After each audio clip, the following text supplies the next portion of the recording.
All right, hello everybody, and welcome to Patriots First and Goal, one of my favorite podcasts I do all year, which is really embarrassing to say because it's just basically a bunch of names on a spreadsheet with some dates next to it. But it is the New England Patriots schedule release podcast, sponsored to you by Game Time. Game Time is going to be where you get your tickets to all these awesome games, and we now know where they are and when they are. I am Alec Shane here, breaking down Patriots schedule with my good buddy Rich Hill. Rich, how you doing, man?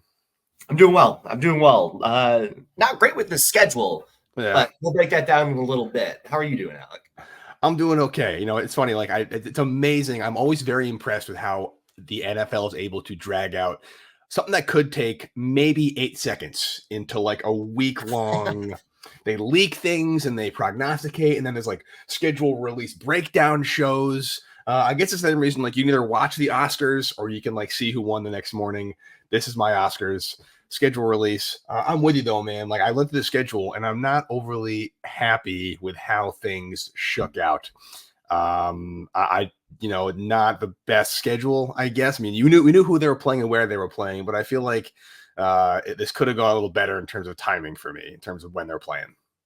Yeah, totally. And so I'm looking forward to breaking it down with you. I feel like the preseason, we can just like mash into this first down, but let's break it down by quarter, and this will be our downs.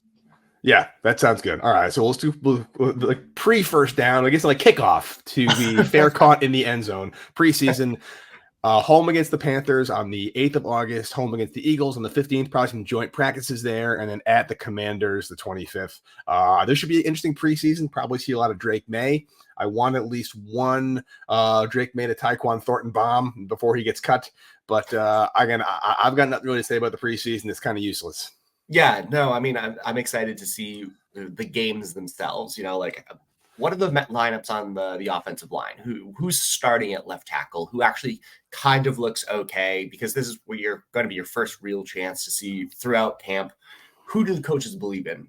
Who are the players that the coaches are like, all right, they deserve a chance to be with the starters on this one? You'll often see under Belichick that like the young second stringers will get a few snaps with the first down or first team. So excited to see like where the coaches perceive the players to be. But I also imagine that there won't be too many surprises.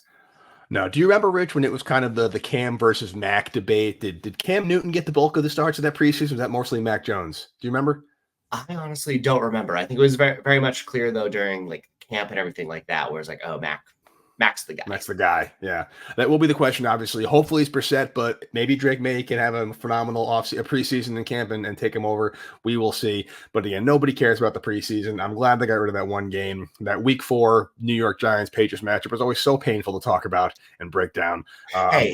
I liked watching that random Patriots receiver go off for 150 yards and make everyone be super hopeful, only for them to never make the team. Yeah, the old Malik Cunningham offense, I guess. Let's get to the games in order, though, Rich Hill. First and goal, the Patriots are on the road for almost the entire month of September. They open up against Cincinnati, then they play home against the Seahawks, then they have a Thursday night game at the Jets, and then they have to go all the way to San Francisco for the 49ers to close out the month of September. How do you feel about this first month of the season for them? It's brutal. It's truly, it could not be any worse, honestly. Yeah. Like, the only way it could be worse if it was somehow at Seattle. Just the amount of travel that they're going to have to do here. They're going to have to go from, doing their only primetime game of the season against the Jets here, who, Aaron Rodgers will be back. So they're going to be more competitive than in the past. All the way across the country to go play the defending NFC champ San Francisco 49ers. It's going to be hard. The Bengals have Joe Burrow. The Seahawks game, I don't think I'm ever going to say it's an easy one, but of those four is probably the most winnable. Jets is going to be hard. 49ers is going to be nigh impossible. If the Patriots come out of this one 1-3, I'll say they're doing a pretty good job. But they could very easily go 0-4 on this stretch, and I wouldn't bat an eye, and I wouldn't judge the team either. No, I mean, it's Seahawks. That's a real question mark of a team this year for me. But this is a really rough way to start, particularly if Drake May does win the starting job. Talk about a welcome to the NFL moment. Going to one of the better teams in the AFC at Cincinnati, tough place to play.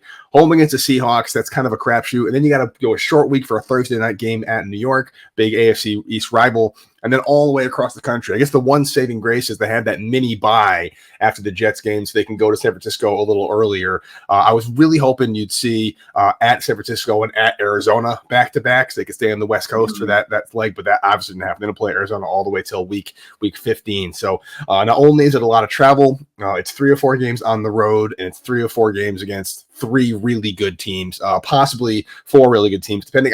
It's the Jets. I don't know what's going to happen with them. That's kind of a question mark for me. But yeah, I mean, I think 2-2 would be an absolute golden win for September for the Patriots here. Complete dream. Yeah. But again, I guess on the plus side, they get some away games out of the way. It's a good trial by fire. See how tough the team is. And there is also that kind of first month of the season kind of shaking off the cobwebs. Maybe they catch the Bengals sleeping week 1. Very possible. You never know. At the Jets, Thursday Night Football, such a crapshoot. Nobody has any clue. This could be Thursday Night Football anytime with the Brady-led Patriots. It would still be who knows. And then again, at 49ers, maybe they catch them sleeping in a gimme game or a trap game. So, it would be a really cool, let's win one for the Gipper style Gerard Mayo. Let's dominate. But yeah, this is a brutal first week of the season. To me, my wonder is okay, Jacoby Brissett wins the starting job. We've always talked about the way that Drake May wins is if he either outperforms Jacoby Brissett or Jacoby Brissett goes in there and is completely dusted. He's just not good. Does this start of the season, we can also talk about this a little bit more on second down too. Does the start of the season kind of set up Jacoby Brissett, the veteran bridge, to fail? Because my goodness, he's not going to get through this stretch unscathed. And if the Patriots, go into that second quarter of the season as well, but they start off the year 1-3, 0-4, the Boo Birds are going to come out. And I can very well and very easily and kind of understandably see people be like, why aren't we just doing Drake May? If we're not going to win anything, let's just do Drake May. Yeah, I mean, there's also going to be that fan base out there that Jacoby could start week 1, and before he takes his first snap, they're going to be like, give me Drake May. That's coming anyway. So I think we're kind of divided, Patriots Nation is, on terms of when Drake May should start. I think the more rational Patriots fans know he's not ready yet. I hope Gerard Mayo sees this and says, unless he absolutely dominates the next few months of OTAs and practices and preseason, I am not going to throw this poor kid to the Bengals, the Jets, the 49ers, and the Seahawks on the road. There's just no way you should do that. It's really, really rough. I don't know. You're going to see some very interesting stuff here. And 0-4 through September, your season's already over. Yeah. So I guess on the plus side, we'll know a lot about this team and how much we should be excited coming to the second quarter of the season. So let's go to second down here, Rich Hill. From week 5 on, they have a little home stretch against the Dolphins and Texans. It's their only back-to-back home game stretch all season. The Dolphins and Texans to close out, to open up October, Then they travel to London for week 7 for a away game, luckily against the Jaguars, and they're home against the Jets. This is a little bit easier, but not a ton easier. No, not at all. They don't even get the bye week or rest after the London game, which is wild. So they're just going to go to London and immediately play the next week. And also, this is 3 playoff teams, or 4 literally 3 playoff teams, but 4 playoff caliber teams here. Again, they could start 0-8, and I don't think anyone would blink. That's how this roster is. Their easiest game here is probably against the Jaguars, and that's in London. Who knows what's going to happen on that one? And so I wouldn't be surprised if they lost to the Dolphins. I wouldn't be surprised if they lost to the Texans. That one would probably be more competitive, but I wouldn't be surprised if they lost it. I really think the Texans are in an awesome spot as a team. The Jaguars, who knows? It's London. Anything can happen. And then again, home against the Jets. You'd like for the Patriots to be competitive. Anything can happen in these divisional games. This is another sequence where it's 2-2 is the best case scenario. More likely than not, they're going to come out of this one also 1-3 and reach the 8-game point and be something like 2-6 or 1-7 on the year. Yeah, again, 2-6, 1-7 is not a playoff bound team. Just isn't. On the plus side, there are 2 games I actually really like, and there's the Dolphins and the Jets. I'm making the Dolphins game week 5 my game time hot ticket. I go to one game with my dad every single year. We've been going for years. I'm going to game time, and I'm going to watch the Dolphins game. If you haven't done game time, it's awesome. It's a great way to pick seats. You can visualize it. They have drop down prices Awesome app. And they can't keep losing to the Dolphins the way they have the last couple of seasons. Like Tua is going to lose to the Patriots eventually. They always beat one team they shouldn't beat. It happens every year. It used to happen to the Patriots. So I'm going to go with the Patriots. They sneak one out against the Dolphins at home, and then maybe they split with the Jets this season if the Jets are good. So this could be like a 3-1 stretch. I can't see them beating the Texans. The Texans are a pretty good team, but I can see 3-1 as like maybe it was just September doldrums. They're getting it together, and then they drop off again because this is them pulling it together. Yeah, this is them pulling it together. I don't know, man. It's one with the Dolphins on it too, where I'm like, yeah, I do think that the Patriots at some point need to be able to beat Tua, but I'm sure Bills fans were saying the same thing about Tom Brady. So it's like the Dolphins just have so much more talent than the Patriots do at that point, and it's like it's okay. This Patriots team is a 2 to 3 year rebuild. They were completely barren of any talent on the offensive side heading into this year's drafts. Maybe this is the point of the year after 4 weeks of the season, like you'll start seeing maybe like Javon Baker is going to really start showing up, or Pop Douglas is going to continue to evolve in his second season. Like maybe the Patriots will have some players start showing up. Maybe Juju Smith-Schuster looks really good in this new revitalized system. There's a lot of options that could happen here. I just don't think this game against the Dolphins is when it pays off. Well, again, like I said, Rich Hill, there's always going to be one game that they win. They had no business winning. It happens to every single bad team. It happened to the Patriots on the bad end for a while. The Patriots beat the Bills last year somehow, inexplicably. So it's going to happen. The Dolphins is my kind of upset pick for the season. To your point, I'm very surprised there's not a week 8 bye. I don't know what the logic was there, having them go to London and then fly all the way back home for a 1 p.m. game against the Jets, which usually I would like, but you're not getting out of London until, late afternoon, and you got to fly back and you got to adjust. And then it seems like a very obvious thing. You go to London, you play a bye the next week. Maybe because they're doing so many London games, they just couldn't make it work. But that's a real hose job, in my opinion. Yeah, totally. I mean, you couldn't have asked for. Well, we can talk about the bye week later, but it feels like the Patriots have really the most brutal first 8 games. With especially how it's laid out with the away games and everything like that, the most brutal first 8 games you could have asked for. It really is, man. We all knew who the opponents were, so it's not like this is some kind of massive truth bomb. But you're hoping they could maybe string a couple of wins together, get some momentum, think towards next season, build some positivity. But yeah, I mean, look, if we're at the week 7 mark or the week 8 mark, and they come into the Patriots versus Jets home game 0-7. That's really not this massive shocker. And the only thing that's making me so nervous, Rich Hill, is Belichick goes, they bring in Gerard Mayo, they draft the rookie quarterback. And if Gerard Mayo is sticking with Brissett, which would probably be a smart move if this season does unfold the way we're possibly predicting it is, I just do not want to be within 500 miles of the Boston media if Gerard Mayo has to inherit an 0-7 Patriots team with this schedule, completely ignoring kind of the circumstances surrounding it. That's going to be a miserable listening experience I want no part of. No, it's true. I mean, I want them to squeak out a few wins here and there. You have to. I want this team to be a 6 to 7 win team over the course of the year. It's just this, the third down, we can talk about this after the break. It gets a little bit easier. It gets a little bit better. But these 8 weeks, these first 8 games in these 8 weeks are just disastrous for the team. And one where, it does set it up very well for that third quarter of the season when it starts to line up a little bit. If they're like, all right, we've had to pull Jacoby Brissett in garbage time a few times so Drake May can go play against some of these teams. Maybe that's the time you hand over the reins. Yeah, maybe. We'll see. We talked about the ceiling or the floor for this team is definitely 0-8. That isn't the ridiculous thing. I don't think they will go 0-8, maybe 1-7. But what's the absolute best case pie in the sky optimistic ceiling for this team through the first 8 weeks, Rich? If you had everything kind of going right, they're not going 8-0, obviously. What's a realistic best case scenario coming into week 8 with the Jets? Best case scenario is 4-4. Wow. Best case, their best case over the first quarter of the season is 1-3. They will maybe steal one against the Seahawks, but those other 3 road games, I don't see on average they're only going to win one of those at best. or as in like across those first 4 weeks. Best case is that they go 1-3 over that, and I'll feel good if they look competitive in their losses.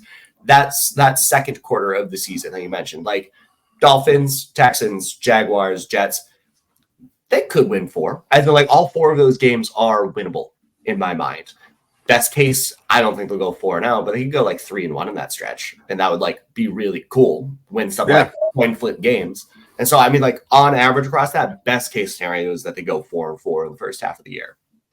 Yeah, I mean, I guess I could probably go real homer and fabricate some scenario where they catch the Bengals week 1, then they beat the Seahawks at home, and then Thursday Night Football at the Jets is some kind of crapshoot where they manage to pull one out there, lose to the 49ers.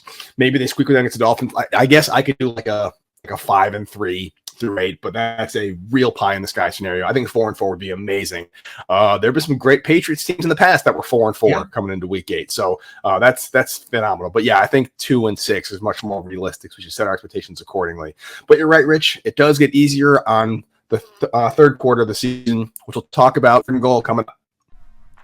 What's up, guys? It's Alec Shane from Patriots First and Goal, and I cannot wait to tell you all about Prize Picks. Prize Picks is America's #1 fantasy sports app with more than 3 million members. It's the easiest and most exciting way to get in on the action while you watch your favorite sports and players. You just pick more or less on 2 or more player stats and watch the winnings roll in. Get in on the NBA playoff action and win up to 100 times your money on Prize Picks as you and the world's best players take the game to a whole new level during basketball's postseason. That's right, you can now win up to 100 times your money on Prize Picks with as little as 4 correct picks. You can turn $10 into $1,000 with basketball and hockey entries today. Prize Picks is America's #1 fantasy sports app. It also offers weekly promotions and special offers on the biggest moments in sports, as well as Apple Pay for quick and easy deposits into your accounts this basketball season. I know this week I'm taking my guy Jason Tatum to have more than 29 points and Jokic to have more than 10 rebounds. So just download the app today and use the code CLNS for a first deposit match up to $100. That's CLNS for a first deposit match up to $100. Pick more, pick less, it's that easy. Prize Picks. All right, buddy. We've gotten through the first half of the season, the first almost half of the season. Now 17 games. It's really hard to break it up the way we used to. Yeah. We're getting into a slightly easier stretch, but not like this like massively easier stretch. The next 4 weeks of the season, or getting us into the bye week, I should say, they're at Tennessee, at Chicago, home against the Rams, at the Dolphins, and then home against the Colts, heading into a Week 14 bye. I was excited about the Week 14 bye when they first got one, but given this team, given this schedule, I think a Week 14 bye is way too late, and it's not going to really matter because it's not like we're gearing up for a playoff run after that. That Week 8 non-bye is really screwing us. But on the plus side, even though the bye is too late, in my personal opinion, very winnable games in the stretch here. Totally. I agree about the winnable games. And like the bye is at an absurd point of the year. It's so late. It's not like they had their Thursday night game or they had like an elongated break after the Thursday game. Like their Thursday night game was back in Week 3. It's not like they had a mini bye somewhere to make it feel like you can chunk out this year into 3 segments. It's like, no. Like you're going to wait to Week 14 to take your break. And these 5 games, they're winnable. I think obviously, like I don't think that they're going to win all 5. That Dolphins game is going to be very, very difficult. But Titans, very winnable. Very, very. Will Levis says they're you can beat them in Tennessee. Jacoby Brissett, that's why they bought in Jacoby, is to win those levels of games. Not to win every game, but to win against teams that are probably going to be picking in the top 10 next year. They should be able to beat the Bears. Obviously, going to get a lot of attention. You got your Caleb Williams there. If Drake Bay's starting at that point, that'll get a lot of attention. The Rams game, they're not the Rams of like 3 years ago. They've had a lot of injuries and everything like that, a lot of retirements. Also, in my mind, a very winnable game, especially at home if they have to travel across the country. Makes a lot of sense there. Dolphins might lose that one. Colts, again, very winnable. Another team that's probably going to pick in the top 10 next year. This is absolutely their easiest stretch. I could see them going, best case scenario, 4-1 over the stretch, probably more likely 3-2. But I can see this being a point in time where people feel more hopeful about the future of this team. This also could be the time in the season where they do hand the reins over to Drake May, because, if you're 1-7 coming into week 9, like, why would you roll Brissett? No one thinks Brissett's the guy going forward. He's a great gap year quarterback. And yeah, it'd be really cool to see Drake May come in and win some of these games. And then, of course, since it's the Boston media, they should have started Drake May from week 1. Drop May was already watched, but we can talk about that disaster when it happens. The only game that I'm really a little worried about is a possible upset pick. I don't think any team that beats the Patriots is like considered an upset at this point. However, I do think that Chicago is a real question mark to me. I don't know what they're going to be doing. I'm sure they're starting Caleb Williams week 1.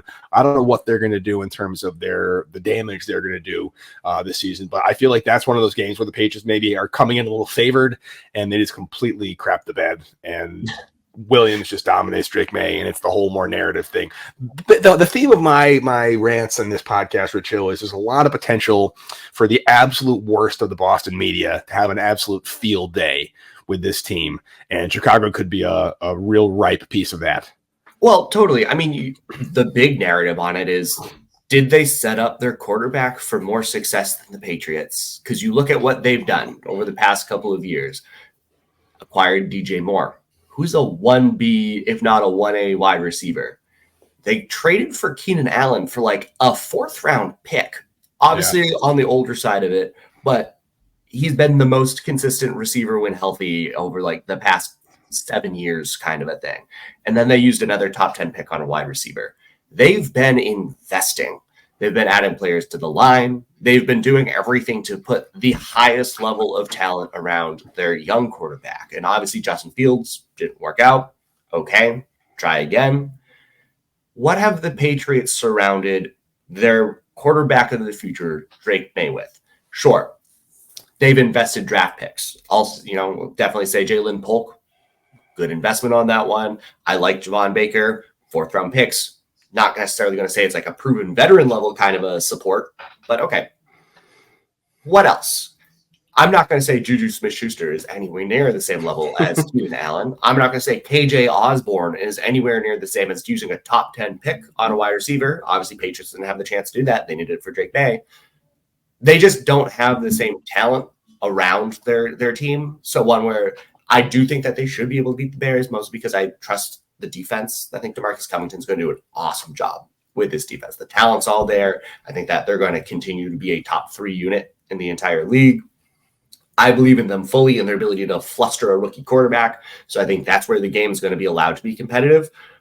But when you see the narrative, what's the media going to talk about? It's going to be like, oh, the Patriots have failed to surround their quarterback with the talent. Like, look at the Bears. They did a great Yeah, no. I guess the plus I would like about this part of the schedule is we're coming into November, and November is usually the time where the Patriots were kind of tuning into playoff mode and really honing the skills to make a deep run in January. But this could be a nice glimpse into the future. The rookies starting to get some more reps in. They're starting to click a little bit offensively. You see these little flashes of competent offensive play, and it'll be a nice little early Christmas present for those of us who were hoping for things for next year. But a real question is, usually when a team goes into a bye week, hopefully a lot earlier in the future, they talk about, okay, we need to rest, recover, and rehab, obviously. But this is the point in the season where we take a step back, we make some adjustments, we do what we need to do to finish out the season strong. Look at what wasn't working, look at what was. But with a week 14 bye and this schedule, and probably something like like 4-9, 3-10 record at this point, what's your bye week conversation if you're Gerard Mayo going this late in the season? I think you're very much turning the keys over to the future on that point and being like, okay, if we've gotten to this bye week and Juju Smith-Schuster looks great, that's cool. Let him keep playing. Surround Drake May with him. Let him do it. If you're clearly destined for a top 10 pick, you don't need to put your veterans out there. Like if it's Chuka Okafor at the left tackle and you're like, I don't know, put in Caden. Do something like that. Like as in put in the players that you might be investing in for the future. Give them the real reps. It's not going to matter from like a record perspective, but then at least you'll see what you have. So when you go into the offseason, Patriots, again, will have a lot of money to spend. They'll have good draft picks again. They'll have the better sense of where their roster sits. Maybe they won't have to invest another 5 picks on an interior lineman on the offense if they know what these players can do. So I would just be ready to hand the reins over towards it. But it is one where it's such a different discussion than what it was with under Belichick, with exactly what you said. First quarter of the season is an extension of the preseason. Second quarter is trying to figure out what your team is good at, like testing the limits on those things. The third quarter of the season and the fourth quarter of the season is really just focusing on, okay, we can do these 10 things really well. Let's do that. That's our identity, and being able to really define that. And I feel like we're going into this stretch of, it's not trying to figure out what can the team do well, it's who on the team can do things well. And that's a very different discussion to have. It most certainly is. And another big plus of this season versus last season, I'm sure you remember, Rich Hill, when Mac Jones wasn't performing that well in 2023, and what the chants were from the Patriots crowd. We want Bailey Zappi. Not exactly a confidence instilling quarterback, but they wanted just anything, any port in the storm, just try and switch something up. I will be a little happier and a little more confident if Jacoby Brissett's not performing for the "We want Drake May" chance. That's a little more of an upgrade than Bailey Zappi. Oh my gosh, totally. I think that this will be Drake May's show at this point, regardless. Probably late November, early December. What's up, guys? Alec Shane here from Patriots First and Goal, and I want to make sure y'all know about GameTime.co. GameTime is an authorized ticket marketplace of the NBA, which means getting those playoff tickets has never been easier or faster. You gotta go see the Celtics this postseason, and GameTime's the place to get those tickets. Last-minute deals, all-in prices, real-time views from your seat, and a lowest price guarantee. GameTime takes all the guesswork out of buying NBA tickets. You want to go see Celtics Heat? They got you. 76ers Knicks, they got you. You want to go see a baseball game? You want to go see a boxing match? F1 Grand Prix, soccer, concerts, MMA, you name it, Game Time's got it. Last minute deals, flash deals, zone deals, anything you could ask for. I personally love those last minute deals because I'm always running late. I never know what I want to do, and I can go to Game Time and get up to 60% off last minute tickets for my sports, my comedy, my theater, whatever.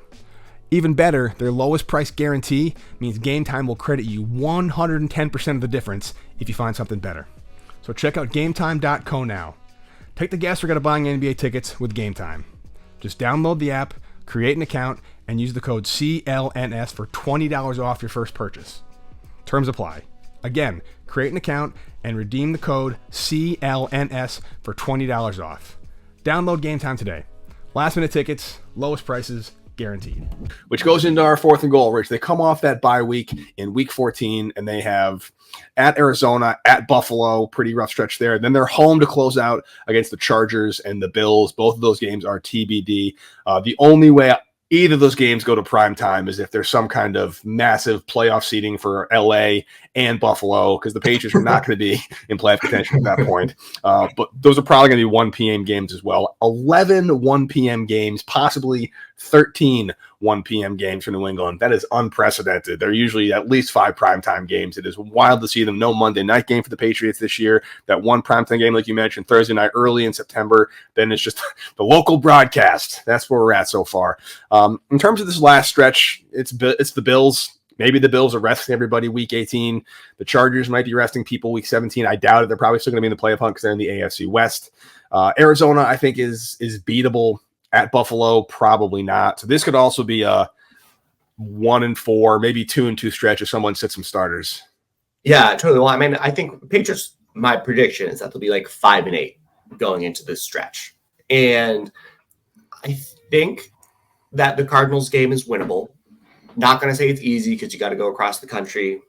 They have Kyler. They have the potential. But now we're looking at the stage of the season where injuries play a lot. High variance is very real when you look at depth charts. It's wild to me that there's 2 Bills games in the final 3 weeks of the season. My goodness, the Bills are going to be like looking at that and be like, okay, this is our path to the playoffs. This is we cannot drop any of these for the sake of trying to get a first round bye. Like, they're going to be very difficult games on that one. But I think, as I said, I think the Patriots are going to be like 5-8 coming into this one. There's a chance. There's a chance, as you said, that they could go 2-2 in this. Weirder things have happened. And if they finish the season, 7-10, I'll be very happy. And I think that's very realistic. It is. Again, 7-10 is not maybe great from a top 5 draft pick perspective, but I've never been the guy to like tank for Tua. I never wanted to do something like that. They have their quarterback. and they have a quarterback. They don't need a top 5 pick. They can get talent in the top 10 pick of the draft next year. I'm very curious as well, Rich. I think it's a really weird move by the NFL to do Buffalo, Chargers, Buffalo to close out the season.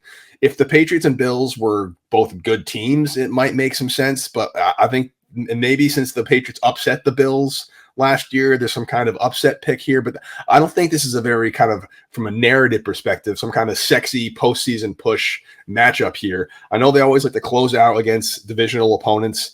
But if I'm Buffalo, I'm very happy with this. You have to go on the road, but going to New England is no longer a scary thing if you're the Bills.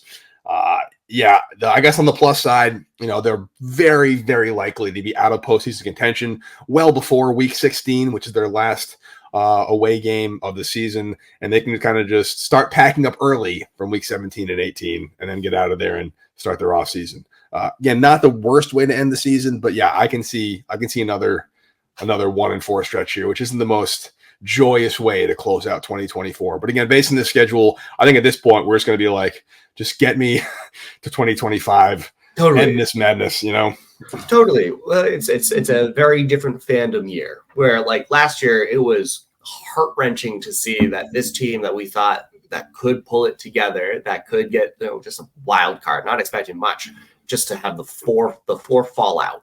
That was just miserable. Now expectations are shifted a little bit. This is full rebuild. If they, obviously, like what I said, 7-10 would be a great year. 6-11, I'd be fine with that. You're picking top 12 at that point.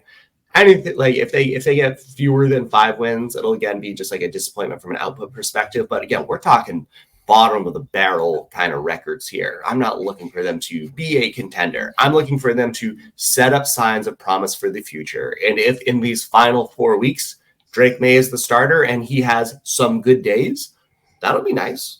That'll be nice to see. If you see like, okay, I feel like the offensive line has settled in, and it's because these young players that we picked, because Caden Wallace is doing well on the left side, because of what Lyon Robinson is doing well at left guard, whatever the reasons might be. If we feel like the young players are doing pretty well, then that will give hope for next year. It'll be something to build off of, even if they're not competitive overall this season. It'll give them a much better view of what they need to get in free agency next year. The entire focus of this year is rebuild and figuring out if you have any pieces to rebuild around. And I feel like that final quarter of the season will be not something I'm looking for them to make the wild card on, but it'll be very revealing to see against this type of caliber talent, final 3 weeks of the year, who's worth keeping. Yeah, I just want them to hang with some teams. I think the real kick in the nuts last season was just like the way they lost was just so embarrassing. They just shot themselves in the foot. They had all these opportunities. They had all these opportunities to just win some games late, and they couldn't do it. They made the mistakes that like safeties in the end zone and awful interceptions and just blowing coverages and just things you just don't want to see. So uncharacteristic. If they go 0-16, but they lose every game by like 3 points, I'd be very happy. Or 0-17, rock on. I'm okay with that. Just show some more fight, show some more heart. But yeah, I feel like I'm hoping at least we can close out the 2024 season with this last 4-game stretch with at least, there's some things we saw we really liked. We can build on that in January, February, and beyond. Have a nice, good draft pick in 2025. A lot of cap space again, and maybe they can make a splash. Maybe be a wild card contender, depending on a couple things in 2025. Probably more 2026, based on how young the roster is and how inexperienced the roster is right now. But what I'm hoping doesn't happen. This is a great opportunity for Gerard Mayo to keep his team focused, because I feel like a schedule like this kind of murderer's row of games and travel, it can be very easy for a new coach to kind of lose the locker room a little bit. Things go off the rails. So I think this is a really good opportunity for Gerard Mayo to show some leadership, examine himself, show how he can keep this team together, even though they're out of it, keep them motivated, and promise good things for the future. So that's really what I'm looking for next year. Totally. And I mean, also as a fan too, this is probably the first time in maybe 30 years there's been no expectations. Maybe you could say the 2000 Patriots with Bill Belichick in his first year, there was low expectations, but probably since they took Drew Bledsoe, this is the first year they've had no expectations, because they made it to the Super Bowl with Parcells. The entire time under Pete Carroll was just a feeling of disappointment and underperformance. And then almost immediately with Bill Belichick, they made it to the Super Bowl and won it. And then the entire tenure of Bill Belichick had that pressure of them needing to do something. Even when they didn't have the most ideal roster, the expectation was that they would be competitive. And so this is the first time as fans that we're going into the year where it's like, hey, who knows? Who knows? Anything can happen, and I'm not going to feel the pressure of like we're wasting a year of Tom Brady's career. This is delaying Bill Belichick's a chance to get the all-time wins record. This is a year where everything is fresh, everything is brand new. I'm going to embrace it. I'm excited for this team just to be able to show what they can do. I don't know. It's kind of like college football in a sense, where it's like you get a new cast of characters every year. No expectations unless, you have all those 5-star recruits, and the Patriots don't. So if they become competitive this year, then it's a great underdog story. If not, it's exactly what we expected. And then we'll move into the next year of the rebuild and see what we have. We are who we thought we were. That is exactly correct. It should be a lot of fun. So that is our Patriots schedule game time recap, or game time release powered podcast. Extra point, Rich Hill. I know you kind of touched on a little bit. We talked about expectations and how low they are. I know you talked about maybe 7-10. Would you say 7-10 is your realistic ceiling for this team? And if that is your realistic ceiling, give me your maybe realistic floor for this team. What's the worst record you see them getting in 2024? Totally. I mean, realistic ceiling wise, I could see them going 8-9. That's one where I'm like, you just have a few bounces go your way. You look at their record in 1-score games last year, and it was something like 2-9 or something like that. I mean, you just mentioned this. The number of games that they lost because they couldn't score a touchdown was at least 3. Yeah. And so if they can just have not even an average offense, just not a historically bad offense, they're going to win some of those games. And that's always, always, always the biggest driver of regression back to the mean is 1-score games. And they likely, not guaranteed, likely won't be as bad as they were last year. And so that's how they get their path back up there. Maybe they even get a little lucky on some games. That's how you can get to 8-9. More likely, I'm expecting to be a 6-win team. Worst case scenario, absolute worst case scenario here, I see them being like a 3-14 team. There's some games that, like, I as I said, they could start 0-8, and I wouldn't be like super surprised. But that Titans game, that Colts game, those are games that I feel like they should be able to win. Like Will Levis, like they should be able to beat them. Anthony Richardson coming with the Colts, Patriots should be able to beat them. Like last year, that Colts game was so embarrassing. The Patriots should be able to win if they can score a couple times. Not even saying touchdowns. Couple scores, they should be okay. And then they should absolutely be able to squeeze like one other win out somewhere along this calendar. But I would say like a 3-14 floor is very reasonable. Well, we're used to 3-14, unfortunately, around here after last season. So it's not like it's a total shocker. But yeah, but look, they can beat the Seahawks. They can split with the Jets. They can beat the Jaguars. They can beat the Titans. They can beat the Bears. They can beat the Colts. They can beat the Rams. They can beat the Cardinals. What's that? That's 8 wins right there, right? And maybe they sneak out 1 win against some team. They upset somebody. That's how the Chargers are always going to collapse. Yeah, maybe the Chargers, and maybe they upset like the Dolphins or the Bills or something like that. Like I can see a really ridiculous if they win every game they should win, and they sneak out an upset against like one team. That's like a 9-win season, I think. However, there's always that one game they probably should have won, they're going to lose. So that's kind of cancels that out.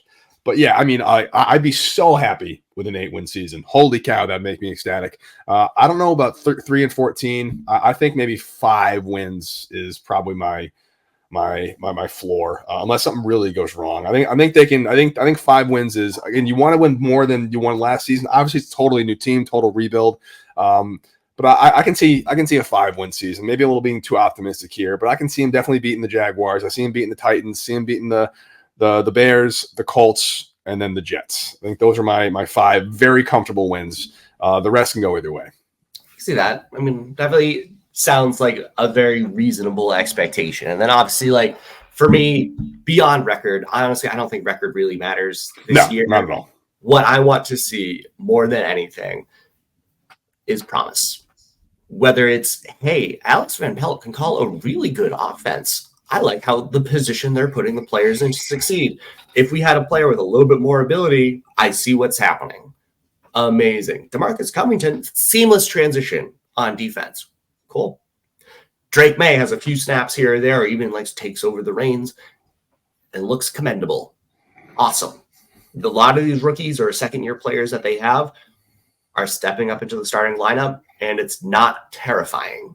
It's not like watching some of, who was the guard that they put in there, not City Sal, but just Tony Mafi. Yeah. And you're just like, oh, no. Oh, no. No. And if we don't have those moments, if we're like, okay, maybe they're not an elite player, but this is their first or second year, and they're looking capable, awesome.